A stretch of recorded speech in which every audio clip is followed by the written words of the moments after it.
Okay, so here one observer's height is 1.5 meter. Height of observer is 1.5 meter. This is chimney and observer is 28.5 meter away from the chimney. Observer is 28.5 meter away from the chimney. Okay, चलो next question आगे. The angle of elevation of the top of the chimney from her eyes is 45 degree. Right. What is the height of the chimney? हमें find करना है कि chimney की height क्या होगी. तो ये हुई चिमनी की पूरी height.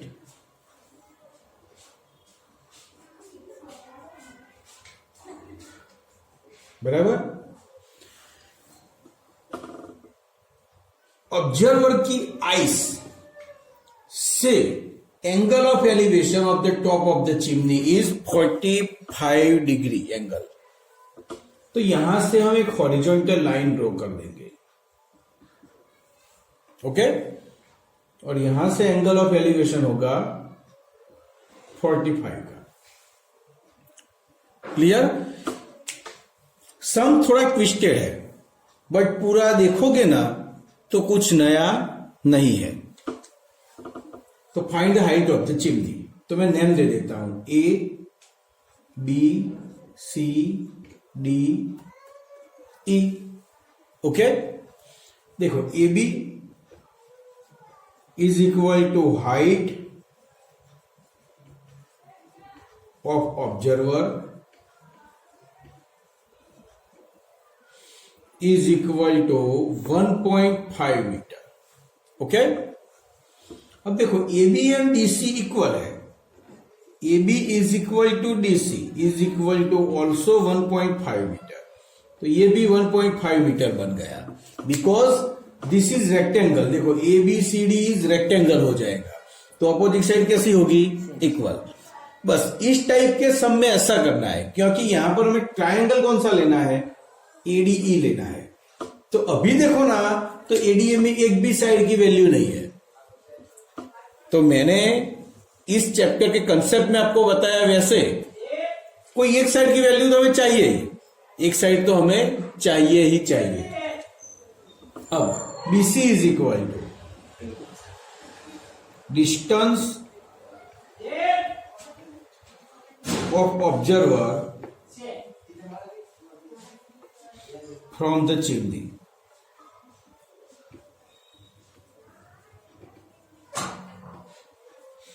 Is equal to 28.5 meter.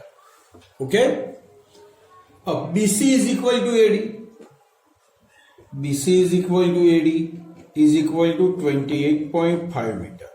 तो देखो इसकी वैल्यू भी मिल गई 28.5 मीटर. ओके, तो अब आप देख सकते हो कि ट्रायंगल ADE में हमें एक साइड की वैल्यू मिल गई. ओके, हाँ, अब इसका यूज करके इसकी वैल्यू फाइंड कर देंगे. सिंपल है बट पूरा लिख देते हैं अभी. EC is equal to height of chimney. Okay, angle EAD is equal to 45 and angle D means EDA is equal to 90. Okay, तो आप अभी देख सकते हो कि फिगर ड्रॉ की और एक एक्सप्लेनेशन लिखा. तो ये भी परफेक्ट करना है. इसका 1 मार्क है. अगर आपने ऐसा किया कि मैं फिगर रफली ड्रॉ करके फास्ट लिख दो तो आपका आंसर आएगा बट आपको पूरे मार्क्स नहीं मिलेंगे. तो ऐसा सब पूरा लिखना है.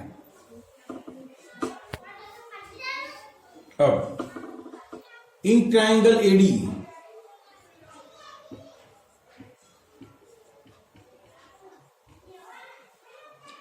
देखो 45 का एंगल है. हमें पूरा EC फाइंड करना है बट इससे डायरेक्ट नहीं मिलेगा। ट्राइंगल में हमारे पास है सिर्फ ईडी। अगर हमने ईडी फाइंड कर दिया तो ईडी में हम डीसी ऐड कर देंगे, आंसर मिल जाएगा। बराबर। तो ईडी फाइंड करने के लिए ये ऑपोजिट साइड है और जो साइड की वैल्यू दी हुई है ये एडजेसेंट साइड है। तो opposite side upon adjacent side होगा 10 45 is equal to opposite side ED and adjacent side AD. 1045 की वैल्यू आएगी 1, ईडी की वैल्यू है 28.5। 28.5 यहां मल्टीप्लाई हो जाएगा। ओके, इससे ये भी सीखने को मिलेगा 1045 मीन्स 45 का जब भी एंगल आए ना और 10 का यूज करने का हो तो opposite side and adjacent side दोनों इक्वल ही होगी। 45 डिग्री के एंगल में opposite side and adjacent side कैसी होगी? इक्वल। बस इतना याद रखना। अब E dash D dash C, so EC is equal to ED plus DC। ED की वैल्यू है 28.5, DC की है 1.5, टोटल होगा 30। Okay, so height of the chimney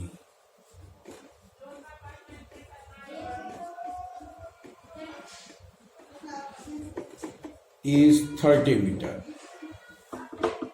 okay, ये हुआ हमारा पेज 6। एक्सरसाइज 9.1 में क्वेश्चन नंबर 1 to 5 हम करेंगे, बट सब सम मैं पूरे नहीं करवाऊंगा। कई बहुत सिंपल है, उसकी सिर्फ मैं फिगर ड्रॉ करके आपको बता देता हूं। बराबर।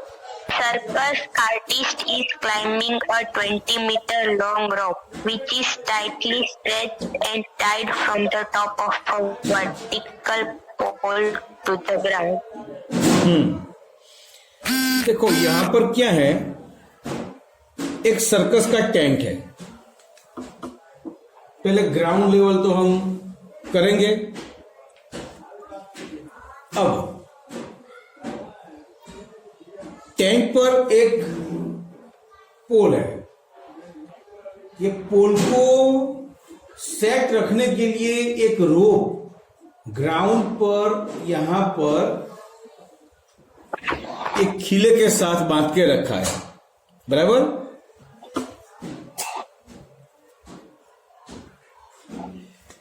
Length of this rope is 20 metre. Length of this rope is 20 metre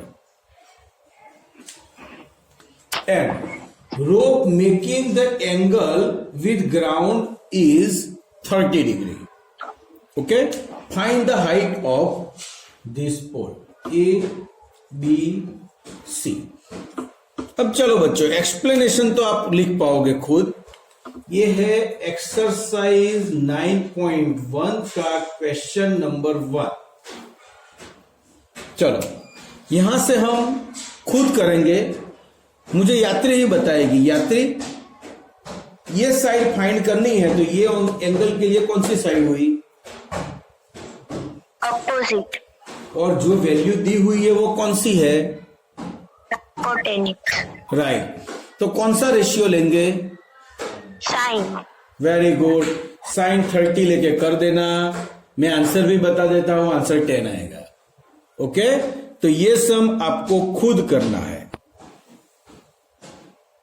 A tree breaks due to storm and the broken part bends so that the top of the tree touches the ground, making an angle 30 degree with it. The distance between the foot of the tree to the point where the top touches the ground is 8 meter. Find the height of the tree. Right. देखो क्या है, इसमें एक tree है, ऐसे खड़ा है, but due to strong this tree is broken down. Means यहां से ब्लॉक हो गया, समझो। तो ब्लॉक हो गया तो ये ऊपर वाला पोर्शन पूरा यहां पे गिर जाएगा, ऐसा हो जाएगा।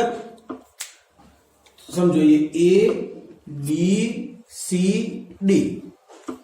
तो ए बी ही गिर के बी डी बन गया। अब ये डॉटेड लाइन है, मैं डॉटेड लाइन बता देता हूं, बराबर, यानी अभी खड़ा नहीं है, ये एक्चुअली गिर गया है। अब इसका जो टॉप है वो ग्राउंड के साथ 30 डिग्री का एंगल बनाता है, ओके। और the foot of the tree and top of the tree distance is 8 metre. Find the height of the tree. अब देखो यहां पर ट्री की हाइट फाइंड करने के लिए हमें दो चीज चाहिए, बीसी भी चाहिए, बीडी भी चाहिए, और बीडी की वैल्यू ही एबी की वैल्यू होगी, फिर दोनों का हम एडिशन कर देंगे, ओके। तो देखो मैं एक्सप्लेनेशन लिखता हूं, AC is equal to height of the tree, AB is equal to BD, AB is equal to BD, CD is equal to distance between foot and top of the tree, okay, is equal to 8 meter। तो चलो सबसे पहले हम BC find करते हैं। तो सलोनी मुझे बताओ, मुझे BC फाइंड करना है तो मैं कौन सा रेशियो लूंगा? 10-30। 10-30। 10-30 is equal to opposite side upon adjacent side, बराबर, इन ट्रायंगल BCD। और इतना लिखना है, angle BDC is equal to 30 and angle C is equal to 90। चलो 10-30 की वैल्यू होगी 1/√3। BC CD की वैल्यू होगी 8, 8 यहां मल्टीप्लाई हो गया, 8/√3 इज इक्वल टू BC। अभी ये वैल्यू रखेंगे, बराबर, और इसमें इतना चेंज भी कर सकते हैं। जब फाइनल आंसर आए, फाइनल आंसर में, तो ज्यादातर हम डेनोमिनेटर में √3 नहीं रखते, बराबर। तो इसके लिए हम क्या करेंगे, रेशनलाइजिंग द डेनोमिनेटर। क्या करेंगे, रेशनलाइजिंग द डेनोमिनेटर। वो कैसे कर सकते हैं, तो जो भी डेनोमिनेटर में रूट में है उसी नंबर को न्यूमरेटर एंड डेनोमिनेटर से मल्टीप्लाई करेंगे, इसी नंबर से। तो ऊपर आएगा 8√3, नीचे आएगा √3 3। बट बीच में नहीं करेंगे, ये चीज हम लास्ट में करेंगे, बराबर, फाइनल आंसर में। तो BC की वैल्यू तो हमें मिल गई। चलो अब हमें फाइंड करना है प्रशांत BD। तो कौन सा रेशियो लेंगे? साइन। साइन कैसे? साइन का रेशियो बोलो। Adjacent side. Adjacent side upon hypotenuse, तो वो कॉस होता है, नॉट साइन। यानी इससे आपको पता चला ये चैप्टर इजी है, बट ये चैप्टर पढ़ने के लिए चैप्टर 1 का फर्स्ट पेज आपको परफेक्ट आना चाहिए। एडजेसेंट हाइपोटेन्यूज, बोलो कौन सा रेशियो आएगा?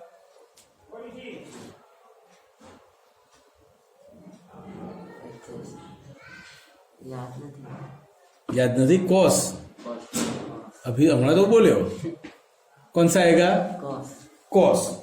Means cos 30 is equal to adjacent side upon hypotenuse। चलो value of cos 30 √3/2 is equal to CD 8/BD।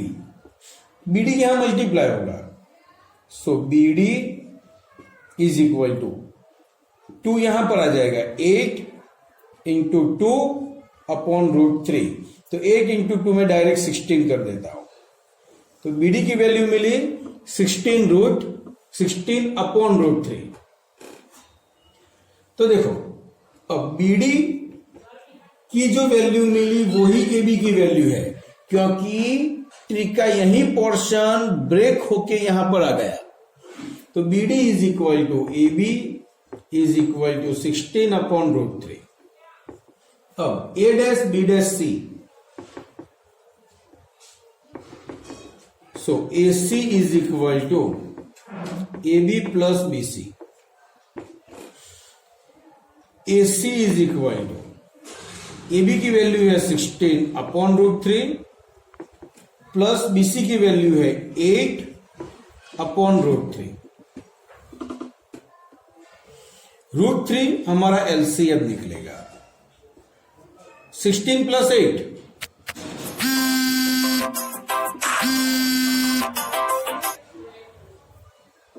तो 16 प्लस 8 आएगा 24 अपॉन √3, राइट। अब देखो मैंने कहा ना फाइनल आंसर में रेशनलाइजिंग द डेनोमिनेटर करेंगे, तो यहां मैं डेनोमिनेटर को रेशनलाइज करता हूं, √3 into √3। So AC is equal to 24 into √3, 3 exact 24, answer आएगा 8 √3। तो AC की वैल्यू मिली हमें 8 √3।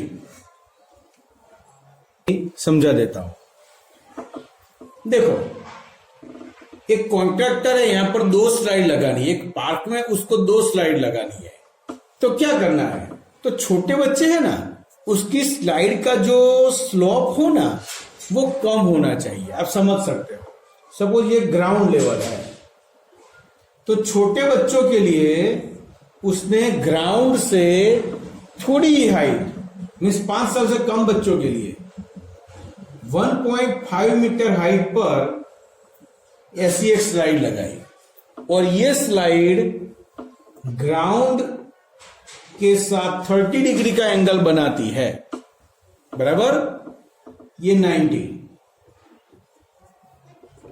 और दूसरी स्लाइड वो थोड़ी ऊंची लगाई, वो ग्राउंड से 3 मीटर हाइट पर है और ग्राउंड के साथ 60 डिग्री का एंगल बनाती है। आप भी समझ सकते हो, बड़े बच्चों के लिए थोड़ी बड़ी, छोटे बच्चों के लिए ऐसे छोटी। तो दोनों में ये स्लाइड है ना,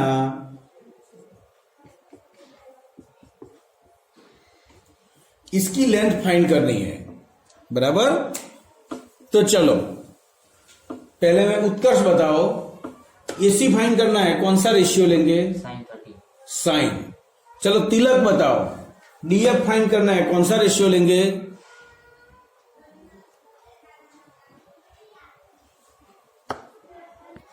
चलो यहां पर भी साइन ही लेंगे, बराबर। और सम 2 बार गिनने हैं 2 ट्रायंगल के लिए, तो ये आपको खुद करना है, मैंने फिगर आपको ड्रॉ करके बता दी। कई लोग यहां पर क्या है, क्वेश्चन ऐसा है ना, कंफ्यूज हो जाता है कि बड़ा क्वेश्चन है, बट एक्चुअली बहुत सिंपल है। दोनों अलग अलग स्लाइड है, अलग अलग फिगर ड्रॉ करो, सम खत्म। The angle of elevation of the top of a tower from a point on the ground, which is 30 meters away from the foot of tower, is 30 degree. Find the tower. बराबर है। देखो एकदम simple सम है, ये ground है, ये tower है, बराबर। टावर से 30 मीटर दूर एक पर्सन है, अदरवाइज एक पॉइंट है। The angle of elevation of the top of the tower is 30, find the height of the tower. बोलो वत्सल, इसमें कौन सा रेशियो लेंगे, टावर की हाइट फाइंड करनी है, 10, 30. वत्सल।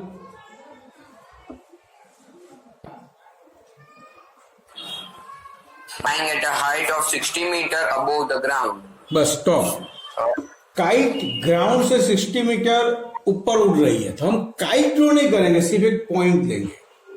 कितना ऊपर है, 60 मीटर, बराबर। यहां काइट है, तो सीधा जो हाइट करेंगे तो ये 60 मीटर है। आगे, The string attached to the kite is temporarily tied to a point on the ground.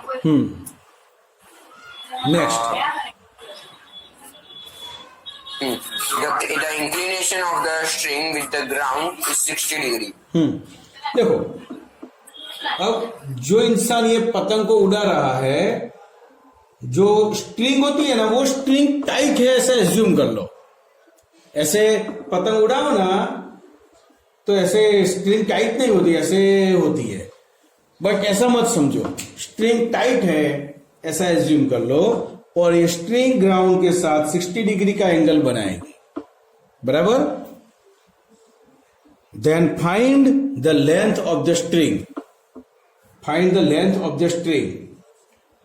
चलो मोक्ष मुझे बताओ यहां स्ट्रिंग की लेंथ क्या है, ए बी बी सी के ए सी? AC. ए सी। तो कौन सा रेशियो लेंगे हम? Sine. Very good. ओके, तो यहां पर साइन लेंगे।